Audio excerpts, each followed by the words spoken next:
नमस्कार दोस्तों, welcome back. आप देख रहे हैं कॉपी विद सुमी जैन। दोस्तों, एक बहुत ही अच्छी खबर जो अभी अभी आई है नीति आयोग की तरफ से। और उनके हिसाब से जो उन्होंने आंकड़े निकाले हैं, उनके अनुसार देश के अंदर सिर्फ 5% गरीब रह गए हैं।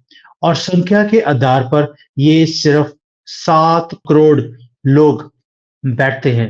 मतलब कि अभी भी 7 करोड़ लोग इस देश में गरीबी रेखा से नीचे हैं। अब आप बोलेंगे इसमें खुशी की कौन सी बात है? भैया, यही सारा आंकड़ा है जो सारे मैं आपके साथ आज शेयर करने वाला हूं। ये आपको एक बिका हुआ मीडिया कुछ भी दिखाएगा नहीं। भाई, आप सोच के देखिए, 25 करोड़ लोग पिछले 10 सालों में गरीबी की रेखा से ऊपर आ गए हैं। और वो अपनी जिंदगी को अब और बेहतर तरीके से चला रहे हैं। और गरीब देश में गरीबी का आंकड़ा 11 वर्ष के बाद पहली बार आया है। इससे पहले 2012 में गरीबी के आंकड़े आए थे कांग्रेस के टाइम पर। अब आप समझ सकते हैं, उन्हें तो इस देश में सारे ही गरीब दिखते हैं। और यहाँ खास बात यह है कि सरकार 80 करोड़ लोगों को कोरोना काल से 5 किलो राशन प्रति व्यक्ति प्रति माह दे भी रहा है। अब आप बोलेंगे कि अगर सिर्फ 7 करोड़ गरीब हैं तो 80 करोड़ लोगों को राशन मुफ्त में क्यों दिया जा रहा है और कैसे दिया जा रहा है? भाई, नीति आयोग के अनुसार इस मुफ्त राशन को गरीबी से नहीं जोड़ा जा सकता। सरकार का कहना है कि ये अनाज अतिरिक्त मदद है लोगों के लिए, जो कि 80 करोड़ लोग मुफ्त अनाज लेकर भूखे नहीं रहेंगे। अभी भी वो गरीबी रेखा के ऊपर हैं, लेकिन सिर्फ थोड़ा सा ऊपर हैं। अगर इन्हें ही एक्स्ट्रा मदद दी जाएगी तो एकदम से वो गरीबी रेखा के ऊपर आ जाएंगे परमानेंटली। दैट मीन्स ये ना हो कि वो भूख के कारण या पैसे कम कमाई के कारण दोबारा से वो गरीबी रेखा के नीचे आ जाएं। आयोग के नतीजों का आधार है 140 करोड़ लोगों द्वारा किए जाने वाले खर्च। और माना जाता है कि 7 करोड़ जो लोग हैं, इन्हें छोड़कर देश के तमाम लोग मुफ्त अनाज ना मिलने के पर भी आराम से अपना जीवन व्यतीत कर रहे हैं और आगे जाकर भी कर सकते हैं। आंकड़े अगर आप देखेंगे तो बहुत दिलचस्प है। इसका एक बड़ा आधार है आयुष्मान कार्ड, जिसके जो जिनके पास भी ये कार्ड है, उनका इलाज मुफ्त में होगा। और उन्हें सोचने की जरूरत नहीं है कि अगर वो हॉस्पिटल में जाएंगे, 5 लाख रुपए तक तो प्रति व्यक्ति व्यक्ति प्रति वर्ष वो रकम उसको इलाज के लिए सरकार खर्च कर देती है उसके ऊपर। दैट मीन्स आपको इलाज के लिए सोचना नहीं पड़ता, अनाज के लिए सोचना नहीं पड़ता। अगर आप छोटा मोटा काम करके थोड़ी सी इनकम भी लेते हैं तो आप गरीबी रेखा से ऊपर आ जाते हैं। और यही रीजन है कि हमारी जो संख्या है 25 करोड़ लोगों के कम हो गई है गरीबी रेखा में। अब ये हमारे नेहरू जी, पंडित नेहरू जिसको हम कहते हैं बड़े पप्पू, उनके जमाने में एक योजना आई थी जिसका नाम था योजना आयोग। अब ये इन्होंने गठन कर दिया और उसी योजना का नाम जो है बदलकर अब नीति आयोग हो गया है। लेकिन आपको याद रखना चाहिए कि नेहरू से लेकर मनमोहन सिंह, वही रिमोट कंट्रोल वाले, योजना आयोग के आंकड़े पूरी तरह पूरा देश मानता भी था और ये उसको फॉलो भी करते थे कि भी इतने लोगों को हमने गरीबी रेखा से ऊपर लेकर आना है। और नीति आयोग जो है वो भी वही है जो योजना आयोग थी। लेकिन योजना आयोग का बदला हुआ नाम होने के साथ साथ काम भी बदल दिया गया।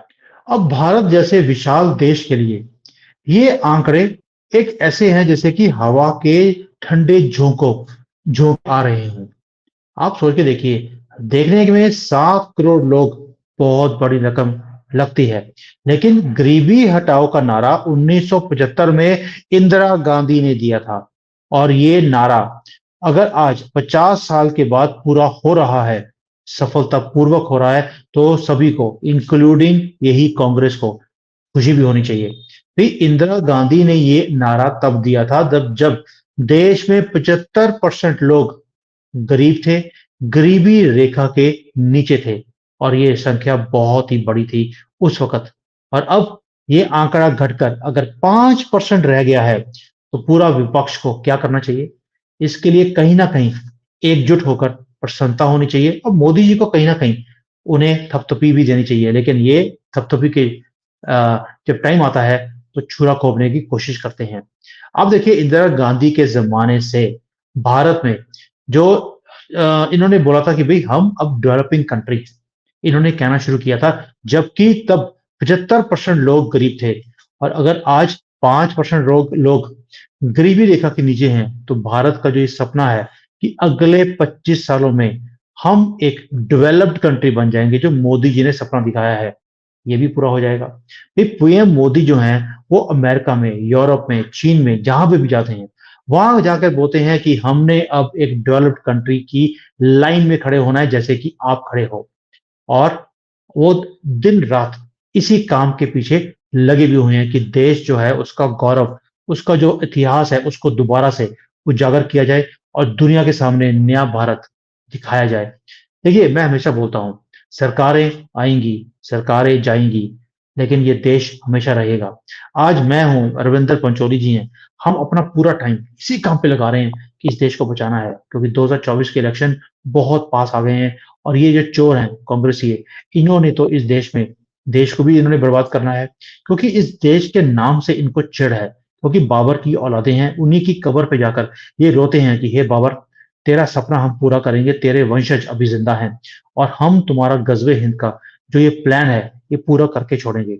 और दूसरी तरफ मोदी जी हैं, वो बोलते हैं कि मैं ये संपन्न देश था, सुखी देश था, विकसित देश था, जिसको हम भारत बोलते थे, दोबारा से मैं उसे दोबारा से लेकर आऊँगा और वो भी 2047 तक। उनका एक और स्टेटमेंट है जो आपको याद रखना चाहिए। वो हमेशा बोलते हैं, "मैं इंतज़ार नहीं कर सकता। जिस काम को मैंने अपने हाथ में ले लिया, उसे पूरा करके ही छोड़ूँगा।"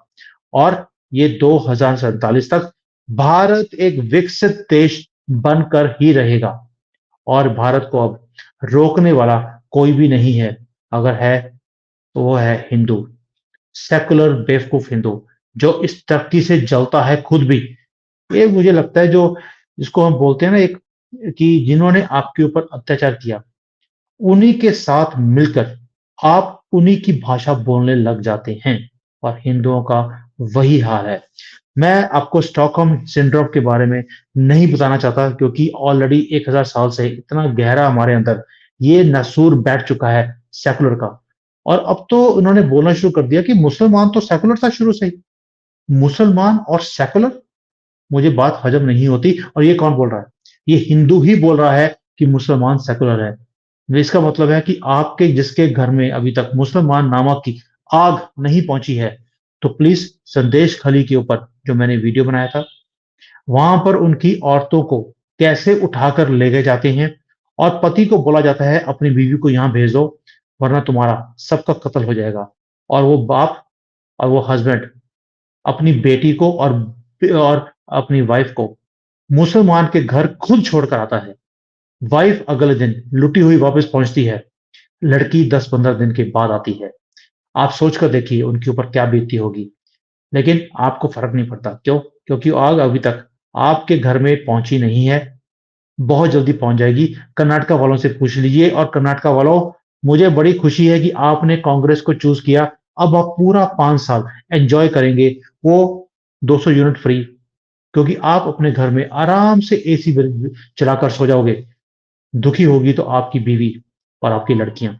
आपको फ़र्क नहीं पड़ता, ना कश्मीर में फ़र्क फ़र्क पड़ा, ना बंगाल में, ना असम में, ना केरल में और अब ना ही आपको कर्नाटका में फ़र्क पड़ रहा है। इसलिए हिंदुओं, एन्जॉय कीजिए कांग्रेस का ये राज, गरीबी हटाओ, लेकिन हटाई नहीं। हटाया क्या?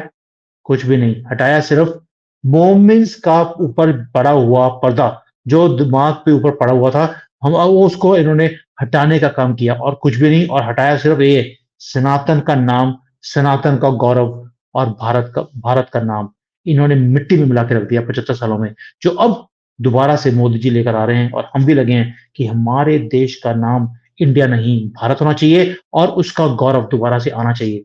आइए, मैं ये काम कर रहा हूँ, आप भी साथ में जुड़िए और भारत को बचाएँ। जय हिंद, वंदे मातरम। Hi there.